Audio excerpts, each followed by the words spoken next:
जय हिंद, आदाब, भारत माता की जय। मैं सत्यम ठाकुर फिर से स्वागत करता हूं आप लोगों को दरोगा अड्डा पे।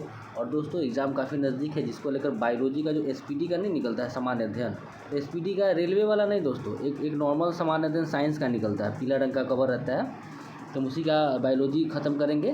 लगभग इसका 6 पार्ट आएगा, जिसमें कि ये पहला पार्ट है। तो चलिए शुरू करते हैं। सामान्य परिचय है सबसे पहले, याद करवाएंगे दोस्तों, ठीक है।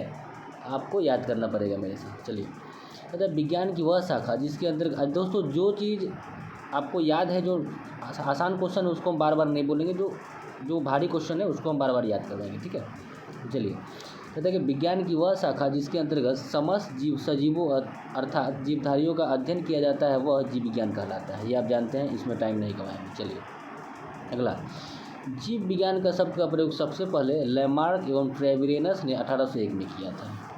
एक बार फिर से, जीव विज्ञान शब्द का प्रयोग सबसे पहले जो है जीव विज्ञान शब्द का प्रयोग सबसे पहले किया था लैमार्क और ट्रेविरेनस ने 1801 में, ठीक है। चलिए, जीव एवं जंतु विज्ञान का जनक अरस्तु है। जीव विज्ञान और जंतु विज्ञान का जनक अरस्तु है। जीव विज्ञान और जंतु विज्ञान का जनक अरस्तु है। जैव विकास को सबसे पहले समझाया था लैमार्क ने। जैव विकास को सबसे पहले समझाया था लैमार्क ने। जैव विकास को सबसे पहले समझाया था लैमार्क ने। चिकित्सा शास्त्र का जनक हिप्पोक्रेटस। चिकित्सा शास्त्र का जनक हिप्पोक्रेटस। चिकित्सा शास्त्र का जनक दोस्तों हिप्पोक्रेटस। भारत में चिकित्सा के जनक चरक है। भारत में चिकित्सा के जनक चरक है। भारत में चिकित्सा के जनक चरक है। चलिए, वनस्पति विज्ञान का जनक थियोफ्रेस्टस है। वनस्पति विज्ञान का जनक थियोफ्रेस्टस है। वनस्पति विज्ञान का जनक थियोफ्रेस्टस है। भारत में शल्य चिकित्सा के जनक सुश्रुत है। भारत में शैल चिकित्सा के जनक सुश्रुत है। भारत में शैल चिकित्सा के जनक सुश्रुत है। भारत में शैल चिकित्सा के जनक सुश्रुत है। मानव का विकास, इतिहास, परंपराओं से संबंधित विषय कहलाता है एंथ्रोपोलॉजी। मानव का विकास, इतिहास और परंपराओं से संबंधित जो विषय है वो एंथ्रोपोलॉजी कहलाता है। मानव का विकास, इतिहास, परंपराओं से संबंधित विषय एंथ्रोपोलॉजी कहलाता है। अच्छा, हिस्टोरिया एनिमेलिज्म पुस्तक अरस्तु ने लिखा है। हिस्टोरिया एनिमलिज्म पुस्तक अरस्तु ने लिखा है। हिस्टोरिया एनिमलिज्म पुस्तक अरस्तु ने लिखा है। हिस्टोरिया एनिमलिज्म पुस्तक अरस्तु ने लिखा है। और हिस्टोरिया प्लांटेरम दोस्तों थियोफ्रेस्टस ने लिखा है। हिस्टोरिया प्लांटेरम थियोफ्रेस्टस ने लिखा है। हिस्टोरिया प्लांटेरम थियोफ्रेस्टस ने लिखा है, ठीक है दोस्तों। चलिए, अब जीवधारियों का वर्गीकरण चैप्टर है। कहता है कि जीवों के आधुनिक वर्गीकरण या वर्गीकी का पिता कैरोलस लिनियस को कहते हैं। जीवों के आधुनिक वर्गीकरण या वर्गीकी के पिता कैरोलस लिनियस को बोलते हैं, आप जानते हैं। चलिए, जीवों के नामकरण के द्विनाम पद्धति को प्रचलित किया था कैरोलस लिनियस ने 1753 में, ठीक है। कहता है कि जीवों के नामकरण के द्विनाम पद्धति को प्रचलित किसने किया था? कैरोलस लिनियस ने किया था 1753 में। जीवों के नामकरण के द्विनाम पद्धति को प्रचलित किया था कैरोलस लिनियस ने 1753 में, ठीक है। आगे चलिए, अगला कहता है कि 5 जगत वर्गीकरण को प्रस्तुत किया था आर.एच. हिटेकर ने 1969 में। 5 जगत वर्गीकरण पद्धति को प्रस्तुत किया था आर.एच. हिटेकर ने 1969 में। ये तो आपको याद ही होगा। अच्छा, समस्त जीवों को 5 जगत में वर्गीकृत किया था। वर्गीकरण है मतलब समस्त जीवों को 5 जगत में जो वर्गीकरण है वो कौन कौन है? मोनेरा, प्रोटिस्टा, कवक, पादप, जंतु। मोनेरा, प्रोटिस्टा, कवक, पादप, जंतु। मोनेरा, प्रोटिस्टा, कवक, पादप, जंतु, ठीक है। चलिए आगे बढ़ते हैं। सभी प्रोकैरियोटिक जीव सम्मिलित किए जाते हैं मोनेरा जगत में। सभी प्रोकैरियोटिक जीव मोनेरा जगत में आते हैं। सभी जो भी सारे के सारे प्रोकैरियोटिक जीव मोनेरा जगत में आते हैं, ठीक है। अच्छा, मोनेरा जगत के सदस्य है जीवाणु, नीलहरी शैवाल, ये ठीक है। तो मोनेरा जगत के सदस्य हैं दोस्तों जीवाणु, नीलहरी शैवाल, जिसको साइनोबैक्टीरिया भी कहते हैं। तो मोनेरा जगत के सदस्य कौन है? जीवाणु, नीलहरी शैवाल, जिसको साइनोबैक्टीरिया कहते हैं। तो प्रोकैरियोटिक जीवों में केंद्रक नहीं होता है। प्रोकैरियोटिक जीवों में दोस्तों केंद्रक नहीं होता है। प्रोकैरियोटिक जीवों में केंद्रक नहीं होता है। एक कोशिकीय यूकैरियोटिक जीव सम्मिलित किए जाते हैं प्रोटिस्टा जगत में। देखिए, जो एक कोशिकीय यूकैरियोटिक जीव है ना, वह प्रोटिस्टा जगत में आता है। एक कोशिकीय यूकैरियोटिक जीव दोस्तों प्रोटिस्टा जगत में आता है, यही कह रहा है। एक कोशिकीय यूकैरियोटिक जीव प्रोटिस्टा में आता है। प्रोटिस्टा जगत में कौन कौन शामिल है? शैवाल, कवक, प्रोटोजोआ। प्रोटिस्टा में दोस्तों शैवाल, कवक, प्रोटोजोआ। प्रोटिस्टा में शैवाल, कवक, प्रोटोजोआ। प्रोटिस्टा में आता है शैवाल, कवक, प्रोटोजोआ। लेकिन मोनेरा में कौन कौन आता था? मोनेरा में दोस्तों आता था जीवाणु और नीलहरित शैवाल, ठीक है। जीवाणु और नीलहरित शैवाल। लेकिन इसमें कौन कौन है? प्रोटिस्टा जगत में शैवाल, कवक, प्रोटोजोआ, ठीक है। अच्छा, यूकैरियोटिक में केंद्रक होता है, यूकैरियोटिक में केंद्रक होता है लेकिन प्रोकैरियोटिक में केंद्रक नहीं होता है। यूकैरियोटिक में केंद्रक तो होता है लेकिन प्रोकैरियोटिक में केंद्रक नहीं होता है। चलिए जीवाणु से संबंधित कुछ क्वेश्चन है। जीवाणु की खोज ल्यूवेनहॉक ने 1683 में किया था। जीवाणु की खोज ल्यूवेनहॉक ने 1683 में किया था। जीवाणु की खोज ल्यूवेनहॉक ने 1683 में किया था। जीवाणु का पिता ल्यूवेनहॉक को मानते हैं। जीवाणु का नाम दिया था एहरेनबर्ग ने 1829 में। जीवाणु का नाम दिया था एहरेनबर्ग ने 1829 में। जीवाणु का नाम दिया था एहरेनबर्ग ने 1829 में। जीवाणु का नाम किसने दिया था? एहरेनबर्ग ने 1829 में। कोशिकीय संरचना वाला छोटा जीव जीवाणु है। कोशिकीय संरचना वाला छोटा जीव जीवाणु है। कोशिकीय संरचना वाला छोटा जीव जीवाणु है। जीवाणुओं की कोशिका भित्ति बनी होती है म्यूकोपेप्टाइड्स की। कहता है दोस्तों, ध्यान देंगे कि जीवाणु का जो कोशिका भित्ति है ना, कोशिका भित्ति वो बना होता है म्यूकोपेप्टाइड्स की। तो जीवाणु की कोशिका भित्ति किसकी बनी होती है? म्यूकोपेप्टाइड्स की। जीवाणु की कोशिका भित्ति किसकी बनी होती है? म्यूकोपेप्टाइड्स की। जीवाणु की कोशिका भित्ति किसकी बनी होती है? म्यूकोपेप्टाइड्स की। चलिए अगला है, दलहनी पौधों में जड़ों में पाया जाता है राइजोबियम, ये तो आप जानते हैं। अच्छा, वायुमंडलीय नाइट्रोजन को नाइट्रेट के रूप में कौन बदलता है? राइजोबियम। वायुमंडलीय नाइट्रोजन को नाइट्रेट के रूप में परिवर्तित करता है राइजोबियम। अच्छा, दूध में पाया जाने वाला जीवाणु लैक्टोबैसिलस। दूध में पाया जाने वाला जीवाणु लैक्टोबैसिलस है। अच्छा, एंटीसेप्टिक सर्जरी की खोज जोसेफ लिस्टर ने किया था। एंटीसेप्टिक सर्जरी की खोज जोसेफ लिस्टर ने किया था। एंटीसेप्टिक सर्जरी की खोज जोसेफ लिस्टर ने किया था। एंटीसेप्टिक सर्जरी की खोज जोसेफ लिस्टर ने किया था। जीवाणुओं का कृत्रिम संवर्धन रॉबर्ट कोच ने। जीवाणुओं का कृत्रिम संवर्धन किया था रॉबर्ट कोच ने। जीवाणुओं का कृत्रिम संवर्धन किया था रॉबर्ट कोच ने। अच्छा, जीवाणुओं में राइबोसोम पाया जाता है 70S। जीवाणु में 70S राइबोसोम पाया जाता है। जीवाणु में 70S राइबोसोम पाया जाता है। जीवाणु में 70S राइबोसोम पाया जाता है। अब आइए प्रोटोजोआ। प्रोटोजोआ क्या है? एक कोशिकीय जीव है। प्रोटोजोआ एक कोशिकीय जीव होता है। प्रोटोजोआ एक कोशिकीय जीव होता है। प्रोटोजोआ एक कोशिकीय जीव होता है। प्रोटोजोआ सबसे पहले प्रयोग गोल्डफस ने दिया था। प्रोटोजोआ शब्द का सबसे पहला प्रयोग गोल्डफस ने दिया था। प्रोटोजोआ शब्द का सबसे पहला प्रयोग गोल्डफस ने दिया था। प्रोटोजोआ शब्द का सबसे पहला प्रयोग गोल्डफस ने दिया था। प्रोटोजोआ संघ के जंतु है amoeba, Euglena, Plasmodium, Entamoeba, histolytica. तो अमीबा क्या है? प्रोटोजोआ है। अमीबा प्रोटोजोआ है। यूग्लिना प्रोटोजोआ है। प्लाज्मोडियम प्रोटोजोआ है। एंटअमीबा प्रोटोजोआ है। हिस्टोलिका प्रोटोजोआ है। अमीबा प्रोटोजोआ है। यूग्लिना प्रोटोजोआ है। प्लाज्मोडियम प्रोटोजोआ है। एंटअमीबा प्रोटोजोआ है और हिस्टोलिका दोस्तों ये भी प्रोटोजोआ है। ठीक है, अब आगे कहता है कि हरा प्रोटोजोआ यूग्लिना को बोलते हैं। हरा प्रोटोजोआ कहलाता है यूग्लिना। हरा प्रोटोजोआ मतलब यूग्लिना को ना हरा प्रोटोजोआ कहा जाता है। यूग्लिना को हरा प्रोटोजोआ कहते हैं। चलिए आगे, विषाणु से संबंधित है। संसार का सूक्ष्मतम जीव होता है विषाणु। संसार का सूक्ष्मतम जीव विषाणु होता है। संसार का सूक्ष्मतम जीव विषाणु होता है। विषाणु के अध्ययन को वायरोलॉजी कहते हैं। विषाणु के अध्ययन को वायरोलॉजी कहते हैं। विषाणु के अध्ययन को वायरोलॉजी कहते हैं। विषाणु की खोज इवानोवस्की ने 1892 में किया था। विषाणु की खोज इवानोवस्की ने 1892 में किया था। तो साधारणतः सभी विषाणु बने होते हैं प्रोटीन के। जनरली माने सारे के सारे विषाणु ना प्रोटीन के बने होते हैं। प्रोटीन तथा न्यूक्लिक अम्ल आरएनए के बने होते हैं। मतलब जो विषाणु है ना दोस्तों, वो प्रोटीन तथा न्यूक्लिक अम्ल आरएनए के बने होते हैं। ठीक है, ये बात है। अच्छा, विषाणु का आकार क्या कह रहा है? विषाणु का दोस्तों आकार है 0.15 से 0.2 माइक्रोन। 0.15 से 0.2 माइक्रोन, मतलब 15 ही बोल सकते हैं। विषाणु का आकार 0.15 से 0.2 माइक्रोन। 0.15 से 0.2 माइक्रोन जीवाणु का आकार, विषाणु का आकार होता है। तो विषाणु का आकार कितना होता है? 0.15 से 0.2 माइक्रोन। रासायनिक रूप से विषाणु होता है न्यूक्लियोप्रोटीन। रासायनिक रूप से विषाणु होता है न्यूक्लियोप्रोटीन। रासायनिक रूप से विषाणु होता है न्यूक्लियोप्रोटीन। रासायनिक रूप से विषाणु होता है न्यूक्लियोप्रोटीन। दोस्तों बहुत कारगर है, तो याद कीजिए, रटिए। जीवन की मूलभूत इकाई कोशिका है। जीवन की मूलभूत इकाई कोशिका है। कोशिका की खोज रॉबर्ट हुक ने 1665 में किया था।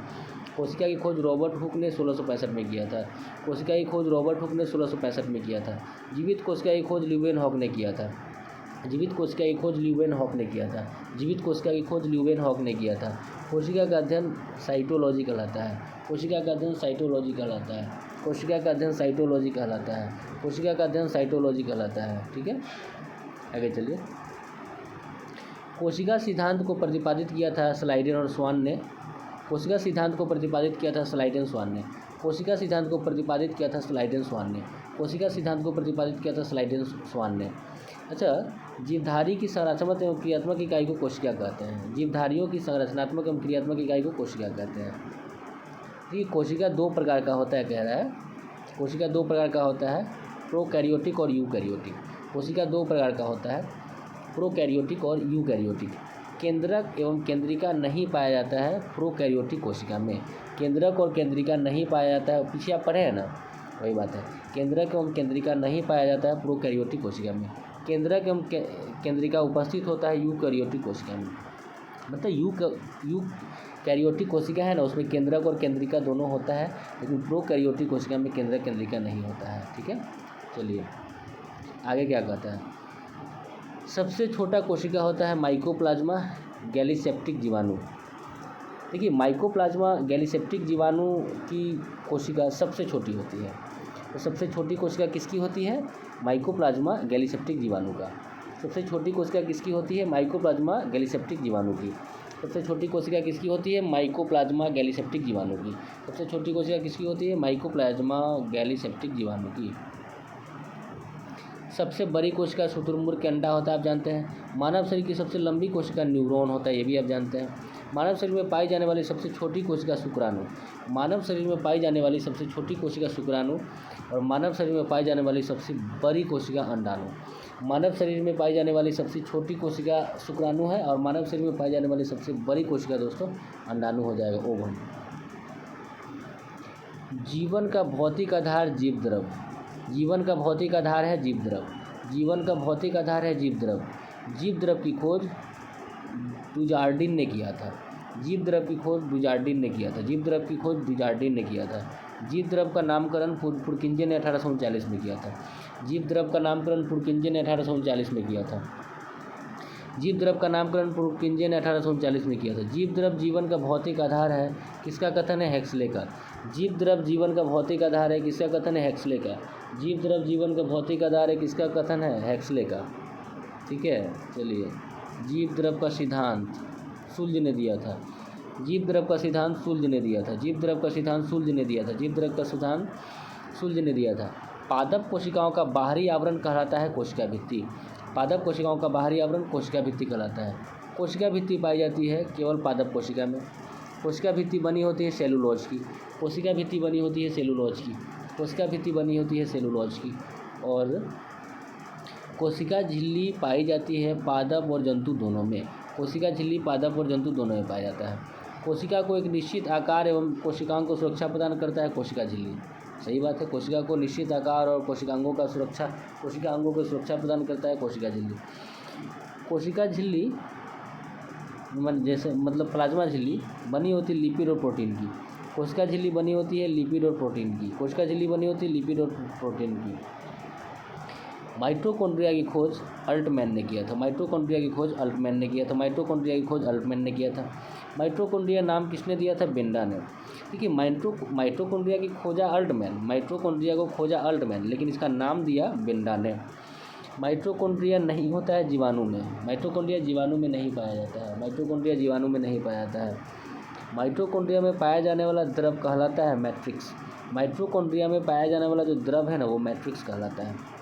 माइटोकॉन्ड्रिया में पाया जाने वाला द्रव दोस्तों मैट्रिक्स कहलाता है। अच्छा, कोशिका का पावर हाउस माइटोकॉन्ड्रिया को ही तो बोलते हैं। ठीक है, कोशिका का पावर हाउस माइटोकॉन्ड्रिया को बोलते हैं। कोशिका का श्वसन केंद्र माइटोकॉन्ड्रिया है। कोशिका का श्वसन केंद्र माइटोकॉन्ड्रिया। कोशिका का श्वसन केंद्र माइटोकॉन्ड्रिया। कोशिका का श्वसन केंद्र माइटोकॉन्ड्रिया। माइटोकॉन्ड्रिया में ऊर्जा किस रूप में संचरित रहता है? एटीपी के रूप में। ये तो आप जानते हैं। माइटोकॉन्ड्रिया में ऊर्जा किस रूप में संचित रहता है? एटीपी के रूप में। अच्छा, एटीपी का निर्माण माइटोकॉन्ड्रिया में होता है। एटीपी का निर्माण कहाँ होता है? माइटोकॉन्ड्रिया में। एटीपी का निर्माण माइटोकॉन्ड्रिया में होता है। एटीपी का निर्माण माइटोकॉन्ड्रिया में होता है। एटीपी इकाई होती है ऊर्जा की। एटीपी इकाई होती है ऊर्जा की। एटीपी इकाई है ऊर्जा की। क्रेब्स चक्र होता है माइटोकॉन्ड्रिया में, क्रेब्स चक्र होता है माइटोकॉन्ड्रिया में, क्रेब्स चक्र होता है माइटोकॉन्ड्रिया में, क्रेब्स चक्र माइटोकॉन्ड्रिया में होता है। क्रेब्स चक्र की खोज हैंस क्रेब्स ने किया था, क्रेब्स चक्र की खोज हैंस क्रेब्स ने किया था, क्रेब्स चक्र की खोज हैंस क्रेब्स ने किया था, क्रेब्स चक्र की खोज हैंस क्रेब्स ने किया था। माइटोकॉन्ड्रिया का दिल कहलाता है क्रिस्टी को, मतलब माइटोकॉन्ड्रिया का दिल क्रिस्टी को बोलते हैं, माइटोकॉन्ड्रिया का दिल क्रिस्टी को बोलते हैं, माइटोकॉन्ड्रिया का दिल क्रिस्टी को बोलते हैं। ठीक है, चलिए गोल्जी काय के बारे में।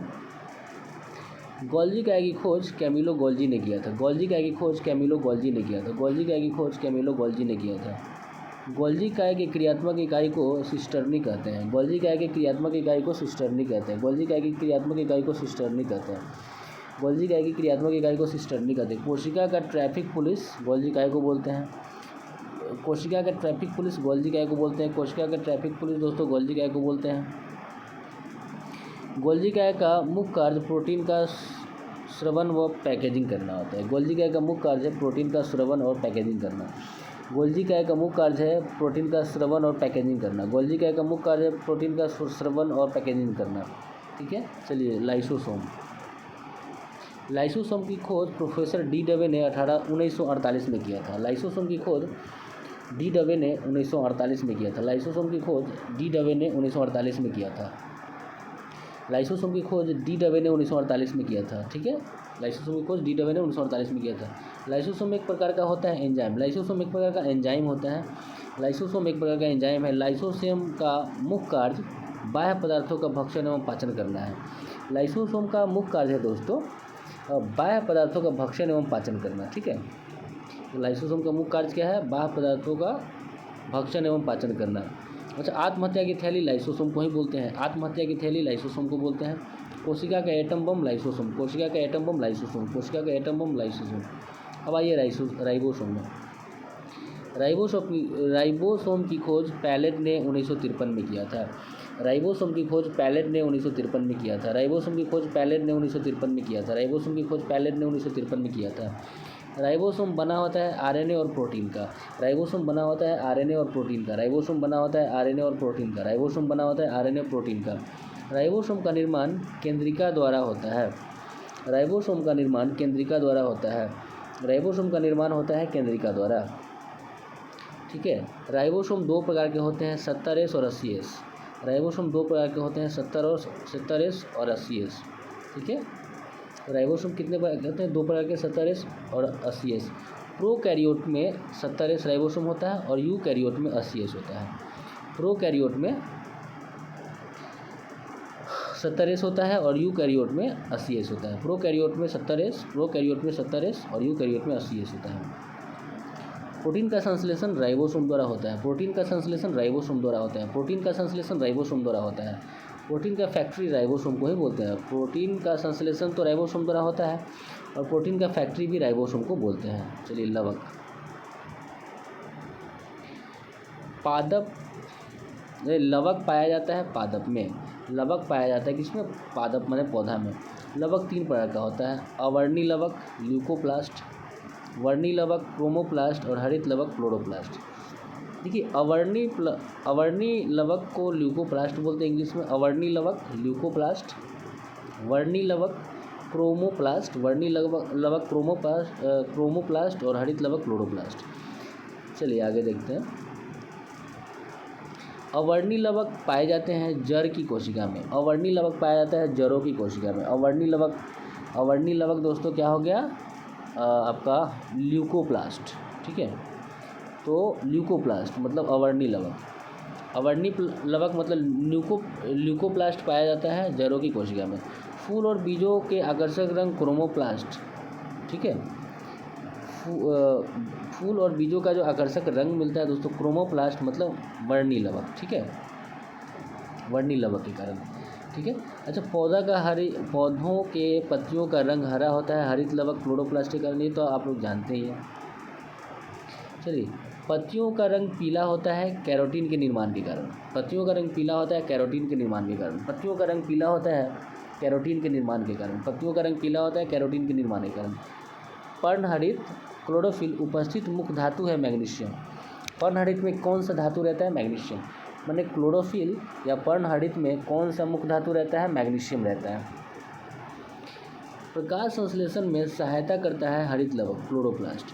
प्रकाश संश्लेषण में सहायता करता है हरित लवक क्लोरोप्लास्ट। प्रकाश संश्लेषण में सहायता करता है हरित लवक क्लोरोप्लास्ट। प्रकाश संश्लेषण में सहायता करता है हरित लवक क्लोरोप्लास्ट। प्रकाश संश्लेषण में सहायता करता है हरित लवक क्लोरोप्लास्ट। प्रकाश संश्लेषण में सहायता, अरे यार ये तो याद ही है, मेरा भी दिमाग क्या ही है, जब याद है इसको हम लगातार बोलते जा रहे हैं। कोशिका का रसोई घर कहा जाता है हरित लवक को, ठीक है, ये आप जानते हैं। चलिए देखिए, टमाटर में लाल रंग लाइकोपीन के कारण, टमाटर में लाल रंग लाइकोपीन के कारण, टमाटर में लाल रंग लाइकोपीन के कारण। हल्दी का पीला रंग जेंथोफिल के कारण, हल्दी का पीला रंग जेंथोफिल के कारण, हल्दी में पीला रंग जेंथोफिल के कारण, हल्दी में पीला रंग जेंथोफिल के कारण। पपीता में पीला रंग कैरिका जेंथिन, पपीता में पीला रंग कैरिका जेंथिन के कारण, पपीता में पीला रंग कैरिका जेंथिन के कारण। सेब में लाल रंग एंथोसायनिन के कारण, सेब में लाल रंग एंथोसायनिन के कारण, सेब में लाल रंग एंथोसायनिन के कारण। मिर्च का लाल रंग देखिए कैप्सेंथिन के कारण, कैप्सेंथिन के कारण। देखिए दोस्त, सेब का लाल रंग एंथोसायनिन के कारण है ना, सेब का लाल रंग एंथोसायनिन के कारण, और मिर्च का लाल रंग देखिए कैप्सेंथिन के कारण है। और गाजर में कौन सा वर्णक होता है? कैरोटीन। इंपॉर्टेंट है दोस्तों, एक बार फिर से देखेंगे। टमाटर का लाल रंग लाइकोपीन के कारण, टमाटर का लाल रंग लाइकोपीन के कारण। हल्दी में पीला रंग जेंथोफिल के कारण, हल्दी में पीला रंग जेंथोफिल के कारण, हल्दी में पीला रंग जेंथोफिल। अब पपीता का पीला रंग अलग हो जाएगा कैरिका जेंथिन के कारण, पपीता में पीला रंग कैरिका जेंथिन, ठीक है। सेब का लाल रंग हो जाएगा एंथोसायनिन के कारण, सेब का लाल रंग एंथोसायनिन के कारण। मिर्च में लाल रंग हो जाएगा कैप्सेंथिन के कारण, मिर्च में लाल रंग कैप्सेंथिन के कारण, ठीक है। और गाजर में कौन सा वर्णक होता है? कैरोटीन होता है, ठीक है। चलिए अगला है, केंद्रक की खोज रॉबर्ट ब्राउन ने 1831 में किया था। केंद्रक की खोज रॉबर्ट ब्राउन ने 1831 में किया था। केंद्रक की खोज मतलब न्यूक्लियस की खोज रॉबर्ट ब्राउन ने 1831 में किया था। कोशिका प्रबंधन का कार्य केंद्रक है, कोशिका प्रबंधन का कार्य करता है केंद्रक, कोशिका प्रबंधन का कार्य करता है केंद्रक। कोशिका का दिमाग कहलाता है केंद्रक, कोशिका का दिमाग कहलाता है केंद्रक। कोशिका प्रबंधन का काम भी केंद्रक करता है। केंद्रक का मुख्य भाग होता है क्रोमैटिन, केंद्रक का मुख्य भाग होता है क्रोमैटिन, केंद्रक का मुख्य भाग होता है क्रोमैटिन। अच्छा, क्रोमैटिन बना होता है लिपिड, प्रोटीन, हिस्टोन व डीएनए का। क्रोमैटिन बना होता है प्रोटीन, हिस्टोन व डीएनए का। प्रोटीन हिस्टोन बना होता है, सॉरी, क्रोमैटिन बना होता है प्रोटीन हिस्टोन व डीएनए का। क्रोमैटिन बना होता है प्रोटीन हिस्टोन व डीएनए का, क्रोमैटिन बना होता है प्रोटीन हिस्टोन व डीएनए का। अच्छा, कोशिका की निर्जीव रचना रसधानी, कोशिका की निर्जीव रचना रसधानी, कोशिका की निर्जीव रचना रसधानी, कोशिका की निर्जीव रचना दोस्तों रसधानी है। रसधानी पाया जाता है पादप कोशिका में, रसधानी पाया जाता है पादप कोशिका में, रसधानी पाया जाता है पादप कोशिका में। तारक काय की खोज सेंट्रोसोम की खोज बोवेरी ने किया था, बोवेरी ने। तारक काय या सेंट्रोसोम की खोज बोवेरी ने किया था, तारक काय या सेंट्रोसोम की खोज बोवेरी ने किया था, तारक काय या सेंट्रोसोम की खोज बोवेरी ने किया था। तारक काय पाया जाता है जंतु कोशिका में, तारक काय पाया जाता है जंतु कोशिका में, तारक काय पाया जाता है दोस्तों जंतु कोशिका में। आइए कोशिका विभाजन को पढ़ें। केंद्रक विभाजन की क्रिया कहलाती है कैरियोकाइनेसिस, केंद्रक विभाजन की क्रिया कहलाती है कैरियोकाइनेसिस, केंद्रक विभाजन की क्रिया कहलाती है कैरियोकाइनेसिस, केंद्रक विभाजन की क्रिया कहलाती है कैरियोकाइनेसिस। समसूत्री विभाजन होता है कायिक कोशिकाओं में, समसूत्री विभाजन होता है कायिक कोशिकाओं में, समसूत्री विभाजन होता है कायिक कोशिका में, ठीक है। और अर्धसूत्री विभाजन होता है लैंगिक जनन कोशिका में, अर्धसूत्री विभाजन होता है लैंगिक जनन कोशिका में, अर्धसूत्री जनन होता है लैंगिक जनन कोशिका में। अर्धसूत्री विभाजन होता है जीवाणुओं में, असूत्री विभाजन होता है जीवाणुओं में, असूत्री विभाजन होता है जीवाणुओं में, असूत्री विभाजन जीवाणुओं में। समसूत्री विभाजन की खोज वाल्टर फ्लेमिंग ने किया था, समसूत्री विभाजन की खोज वाल्टर फ्लेमिंग ने किया था, समसूत्री विभाजन की खोज वाल्टर फ्लेमिंग ने किया था। अर्धसूत्री विभाजन की खोज फॉर्मर व मूरे ने किया था, अर्धसूत्री विभाजन की खोज फॉर्मर व मूरे ने किया था, अर्धसूत्री विभाजन की खोज फॉर्मर और मूरे ने किया था। चलिए जैव विकास। प्राकृतिक वर्ण का सिद्धांत डार्विन ने दिया है। प्राकृतिक वर्ण का सिद्धांत डार्विन ने दिया है। प्राकृतिक वर्ण का सिद्धांत डार्विन ने दिया है। उत्परिवर्तन का सिद्धांत ह्यूगो डी व्रीज ने दिया है। उत्परिवर्तन का सिद्धांत ह्यूगो डी व्रीज ने दिया है। उत्परिवर्तन का सिद्धांत ह्यूगो डी व्रीज ने दिया है। उत्परिवर्तन का सिद्धांत ह्यूगो डी व्रीज ने दिया है दोस्तों, ठीक है। अच्छा, नेचुरल सिलेक्शन प्राकृतिक चयन का सिद्धांत डार्विन ने दिया है। नेचुरल सिलेक्शन है प्राकृतिक चयन का सिद्धांत डार्विन ने दिया है। नेचुरल सिलेक्शन है प्राकृतिक चयन का सिद्धांत डार्विन ने दिया है। अच्छा, ये डार्विन तो दिया ही है। अच्छा, विकास के सिद्धांत के प्रतिपादक डार्विन है। विकास के सिद्धांत के प्रतिपादक डार्विन है। विकास के सिद्धांत के प्रतिपादक डार्विन है। चलिए अब आते हैं अनुवांशिकी में। अनुवांशिकी का पिता या जनक ग्रेगर जॉन मेंडल को बोलते हैं, ये तो आप जानते हैं। अनुवांशिकी संबंधी प्रयोग के लिए मेंडल ने किस पौधा का चुनाव किया था? तो मटर के पौधा का। जो याद है उसमें समय नहीं देंगे। अनुवांशिकी के विज्ञान को अनुवांशिकी कहा था विलियम बेटसन ने। अनुवांशिकता के विज्ञान को अनुवांशिकी कहा। अनुवांशिकता के विज्ञान को अनुवांशिकी कहा विलियम बेटसन ने। अनुवांशिकता के विज्ञान को अनुवांशिकी कहा विलियम बेटसन ने। अनुवांशिकता के विज्ञान को अनुवांशिकी कहा था विलियम बेटसन ने। जेनेटिक शब्द का सबसे पहला प्रयोग किया था विलियम बेटसन ने 1905 में, ठीक है। जेनेटिक शब्द का सबसे पहला प्रयोग किया था विलियम बेटसन ने 1905 में। जेनेटिक शब्द का सबसे पहला प्रयोग किया था विलियम बेटसन ने 1905 में। जेनेटिक शब्द का सबसे पहला प्रयोग किया था विलियम बेटसन ने 1905 में। अच्छा, अनुवांशिकी उत्परिवर्तन होता है क्रोमोसोम में। अनुवांशिकी उत्परिवर्तन होता है क्रोमोसोम में। अनुवांशिकी उत्परिवर्तन होता है क्रोमोसोम में। अनुवांशिकी उत्परिवर्तन होता है दोस्तों क्रोमोसोम में, ठीक है। चलिए अब कहता है कि अनुवांशिकता की मूल इकाई जीन है। अनुवांशिकता की मूल इकाई जीन है। अनुवांशिकता की मूल इकाई जीन है। जीन शब्द का प्रयोग सबसे पहले किया था विल्हेल्म जोहानसन ने 1909 में। जीन शब्द का सबसे पहला प्रयोग किया था विल्हेल्म जोहानसन ने 1909 में। जीन शब्द का सबसे पहला प्रयोग किया गया था विल्हेल्म जोहानसन ने 1909 में किया था जीन शब्द, ठीक है। अच्छा, जीन अवस्थित होता है गुणसूत्रों पर। जीन गुणसूत्र पर उपस्थित रहता है। जीन जो है वो गुणसूत्रों पर अवस्थित रहता है, ठीक है। चलिए अगला कहता है कि एक जीन एक एंजाइम सिद्धांत का प्रतिपादन बीडल और टैटम ने दिया था। एक जीन एक एंजाइम सिद्धांत का प्रतिपादन बीडल और टैटम ने किया था। एक जीन एक एंजाइम का सिद्धांत बीडल और टैटम ने किया था। गैमीट की शुद्धता के नियम का प्रतिपादक मेंडल ने किया था। गैमीट की शुद्धता, एक बार फिर से देखिएगा, गैमीट की शुद्धता के नियम का प्रतिपादक किया था मेंडल ने। गैमीट की शुद्धता के नियम का प्रतिपादन किया था मेंडल ने। गैमीट की शुद्धता, ध्यान दीजिएगा, गैमीट की शुद्धता की बात कर रहा है, तो गैमीट की शुद्धता के नियम का प्रतिपादन मेंडल ने किया था। और साथ ही साथ दोस्तों